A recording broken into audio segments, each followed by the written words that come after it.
کہ رسول پاک صلی اللہ علیہ وسلم کے لیے لوگوں نے کیا کیا نہیں کہا، کیا کیا کچھ نہیں بولا، آپ پر کیا کیا ظلم نہیں کیے گئے۔ پھر وسیم بھائی اس طرح میاں بیوی یعنی صرف ان دونوں کا نہیں بلکہ نوجوان نسل کا ہی نقصان ہوتا ہے۔ اپنا اپنا یہ ذہن رکھیں کہ ان کی خوشیاں میری خوشیاں ہیں، میری خوشیاں ان کی خوشیاں ہیں۔ دونوں طرف سے ایک دوسرے کا ساتھ دینا ہو تو بہت اچھے انداز سے زندگی گزر سکتی ہے، یعنی دونوں کا ذہن اگر ایڈجسٹ کر کے چلنے والا ہو، صبر اور حکمت سے کام کریں، کیونکہ دیکھیں کسی کا گھر چھوٹا ہوتا ہے تو کسی کا گھر بڑا ہوتا ہے، اور وسیم میں کسی کی سیلری کم ہوتی ہے تو کسی کی سیلری زیادہ ہوتی ہے۔ فیضان بھائی آپ نے ابھی ایک لفظ کہا ایڈجسٹ، کہ دونوں کا ایڈجسٹ کر کے چلنے والا مزاج ہونا چاہیے۔ یہاں میں آپ کے لفظ ایڈجسٹ کو تھوڑا سا ڈیفائن کروں گا کہ یہ لفظ ایڈجسٹ آسان نہیں ہے، بہت گہرا لفظ ہے۔ یعنی مرد عورت ایک دوسرے کی باتوں کو ڈیپلی نہ لیں اور دونوں ہی یہ ذہن بنا کر رکھیں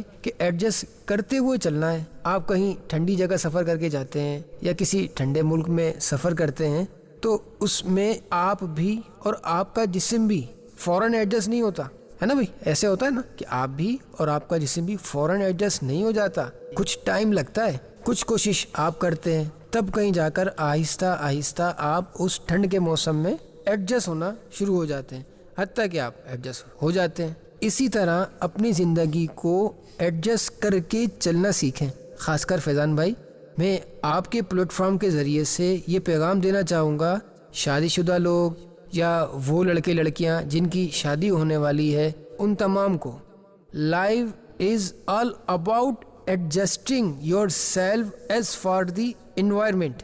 ایک چھوٹا سا جملہ ہر جوڑا اپنے ذہن میں ہر وقت رکھے، آپ ایک دوسرے کی زندگی ہیں، بس ہی اور شی پارٹ آف لائف۔ اور اس کے بعد دونوں اپنا یہ ذہن بھی رکھیں، بالکل پرفیکٹ 100% اپنا اپنا یہ ذہن رکھیں کہ ان کی خوشیاں میری خوشیاں ہیں، میری خوشیاں ان کی خوشیاں ہیں، ان کے غم میرے غم ہیں اور میرے غم ان کے غم ہیں۔ اگر یہ ذہن بن جائے نا تو لائف بڑی اسموتھ چلے گی، اور اگر یہ نہ ہو تو شادی ٹوٹنے کا ریشیو بڑھتا چلا جاتا ہے، اور آج شادی ٹوٹنے کا گراف بڑھتا جا رہا ہے۔ کیوں کہ آج کل لوگ صرف اور صرف میٹیریل اسٹیک کے پیچھے بھاگ رہے ہیں، جبکہ میٹیریل اسٹیک یہ ضروری نہیں ہے، بلکہ ہم یہ سوچیں شی اور he good looking in my life, زوجہ یہ ذہن رکھے کہ یہ مجھے 2 وقت کی روٹی سکون سے حلال کھلا رہا ہے، اور شوہر یہ سوچے یار ہم سکون سے بیٹھ کر کھا پی لیتے ہیں اور پرسکون زندگی بسر ہو رہی ہے، بس یہ کافی ہے، شکر ہے۔ میٹیریل اسٹیک زندگی تو بہت بعد میں آئے گی۔ اس طرح سوچنے سے گھر بڑا اسموتھ بہترین چلے گا۔ فیضان بھائی وسیم بھائی ایک سوال اور آیا ہے، کہتے ہیں کہ گھریلو جھگڑوں کی وجہ یہ ہوتی ہے کہ عورت کچھ کہہ دیتی ہے تو مرد کو غصہ آ جاتا ہے اور مرد ہاتھ اٹھا دیتا ہے۔ نہیں فیضان بھائی، میں آپ کی اس بات کو ڈینائی کروں گا یار، نہیں میں آپ کی اس بات سے اتفاق نہیں کرتا، کیونکہ ذرا غور کریں، وہی مرد جب آفس جاتا ہے تو کیا باس پر ہاتھ اٹھاتا ہے؟ جبکہ کئی بار باس نے اس کو بہت کچھ بولا ہوتا ہے، کئی بار ڈانٹا بھی ہوتا ہے، what are you doing, you are not good, you are wrong, وغیرہ وغیرہ۔ باس کئی بار باتیں سناتا ہے، کبھی سیلری بھی کم اور وہ بھی بہت لیٹ دیتا ہے، مگر یہی مرد، یہی شوہر وہاں ہاتھ نہیں اٹھاتا۔ میں یہ نہیں کہتا کہ شوہر کو ایسا کرنا چاہیے، this is not teach last prophet of Islam Muhammad صلی اللہ علیہ وسلم۔ اس کے علاوہ اور بھی دیکھیں تو گھر سے باہر بہت سی جگہ ہیں، بہت سے معاملات ہیں، مگر یہی شوہر، یہی مرد ہاتھ نہیں اٹھاتا۔ کیوں؟ کہ اس کو معلوم ہے، کیونکہ it is all about your thinking. دیکھیے فیضان بھائی، بات اصل یہ ہے کہ ایسا شوہر اپنے آپ کو گھر کا باس مانتا ہے، اس لیے اس کا ہاتھ اٹھتا ہے۔ اب وہ اپنا پاور آف کنٹرول دکھانا چاہتا ہے، اس لیے ہاتھ اٹھاتا ہے، ایسا بھی ہو سکتا ہے۔ ایک بات دیکھیے کہ رسول پاک صلی اللہ علیہ وسلم کے لیے لوگوں نے کیا کیا نہیں کہا، کیا کیا کچھ نہیں بولا، آپ پر کیا کیا ظلم نہیں کیے گئے، آپ پر پتھر بھی برسائے گئے، آپ کو گالیاں بھی دی گئیں، آپ کے ساتھ کیا کیا معاملات نہیں کیے گئے، مگر رسول پاک صلی اللہ علیہ وسلم نے جواب میں ان سے بدلہ نہیں لیا، بلکہ کیا کہ فیضان بھائی ان کو دعا دی۔ آپ کو گالیاں بھی دی گئیں، آپ نے انہیں بھی دعا دی۔ اب اس دور میں آپ امیر اہل سنت دامت برکاتہم العالیہ کا ہی فرمان ایک لے لیجئے کہ آپ فرماتے ہیں کہ ایک چپ 100 سکھ۔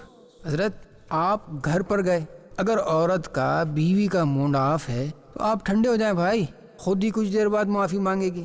امیر اہل سنت دامت برکاتہم العالیہ کا فارمولہ 1 چپ 100 سکھ، اس پر عمل کر لیا جائے نا تو معاملہ آگے بڑھے گا ہی نہیں بلکہ بیلنس رہے گا۔ اور اگر کبھی کوئی ایک غصے میں آ بھی جائے نا تو دوسرا خاموش رہے، لیکن اگر دوسرا بھی شروع ہو گیا نا فیضان بھائی تو کلو خلاص معافی مشکل ہو جائے گا۔ کبھی شوہر غصے میں ہے تو بیوی خاموش ہو جائے، اسی طرح زندگی چلتی ہے اور چلتی رہے گی۔ اچھا وسیم بھائی، ایک اور سوال آیا ہے کہ لوگ کہتے ہیں کہ زوجہ لعن طعن کرتی ہے جس کی وجہ سے شوہر کا ہاتھ اٹھ جاتا ہے، کیا یہ درست ہے؟ نہیں، یہ بات بھی درست نہیں ہے، کیونکہ ذرا آپ گھر سے باہر کا تو سوچیں، گھر سے باہر بھی لوگ نہ جانے آپ کو کیا کیا بولتے ہیں۔ کیا آپ ہاتھ اٹھاتے ہیں؟ نہیں نا، کیونکہ it is all about your thinking. میں کہوں گا کہ شوہر صاحب اپنے متعلق خود سوچیں کہ you have a two face. جی فیضان بھائی بہت گہرا جملہ کہہ رہا ہوں میں، you have a two face. کیوں؟ گھر میں کچھ اور باہر کچھ اور ہیں آپ۔ شوہر صاحب گھر سے باہر مسکراتے ہیں، نرم مزاج ہیں، اور گھر میں شیر کی طرح ہیں۔ کیا یہ درست طریقہ ہے؟ نہیں فیضان بھائی، آپ کو میں ایک مثال دیتا ہوں کہ ایک مرتبہ حضرت علی کرم اللہ تعالی وجہہ الکریم ایک شخص کے سینے پر سوار تھے، قریب تھا کہ آپ اسے مار دیتے، جی آپ اس کو مارنے والے تھے۔ اس نے آپ رضی اللہ تعالی عنہ کی طرف تھوک دیا۔ حضرت علی کرم اللہ تعالی وجہہ الکریم اس کے سینے سے فوراً ہٹ گئے۔ کسی نے پوچھا حضرت علی رضی اللہ تعالی عنہ، آپ تو اس شخص کو مارنے والے تھے، اس پر قابو پا چکے تھے، قریب تھا کہ آپ اس کو مار دیتے، مگر آپ کیوں ہٹ گئے؟ کیا وجہ ہے؟ تو اس پر حضرت علی کرم اللہ تعالی وجہہ الکریم نے پتہ ہے کیا جواب ارشاد فرمایا؟ آپ نے فرمایا کہ پہلے جب میں اس پر سوار تھا تو اسلام کی خاطر تھا، حق کی خاطر تھا۔